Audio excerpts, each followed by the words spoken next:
kami maipit sa pagkakasala dahil sa aming pagsisinungaling at pagkukunwari. Bagkus kami lumaya at mamuhay sa katotohanan. Amen. Ito ay sa pangangalaga ni Ginoong Renato Javier at pamilya. Santa Juana de Cusa. Siya ang asawa ni Cusa na may mataas na tungkulin sa sambayanan ni Herodes. Hindi siya nagdalawang isip na maging lingkod ni Jesus. Siya ay buong kababaang loob na tumalima sa tawag ng Diyos. Isa sa mga Maria na laging kasama ng Mahal na Birheng Maria, masugid na tagasunod ni Kristo, maging hanggang sa Kalbaryo. Panginoong Jesus, sa iyong pagpapakasakit, kamatayan, at muling pagkabuhay, binuhay mo kaming lugmok sa kasalanan.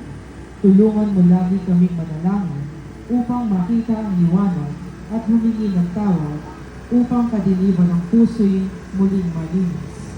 Amen. Ito ay sa pangangalaga ng pamilya Juan.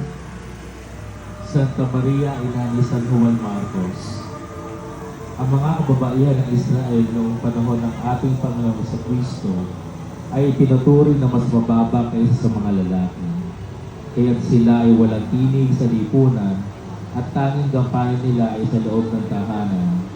Si Maria na ina ni San Juan Marcos ay naging masugid na tagasunod ni Jesus, lalo't na si Jesus ay takipin, pahirapan at ipako sa krus. Panginoong Jesus, ang iyong kamatayan sa krus ay huwag nawang mawalan ng kabuluhan para sa amin. Itulot mo na aming kalooban ay mapukong nito at dalisayin ang aming kaluluwa upang kami mamuhay ng matuwid ayon sa iyong kalooban. Amen. Ito ay nasa pangangalaga ng pamilya Marquez. San Lazaro ng Betania. Si Lazaro ay kaibigang matalik ni Jesus na Panginoon. Siya tinangisan bilang tanda ng pagmamahal ng Panginoon. Binuhay mula sa kamatayan at ibinigay sa kanyang mga kapatid na Maria, na Marta at Maria. Si Lazaro ay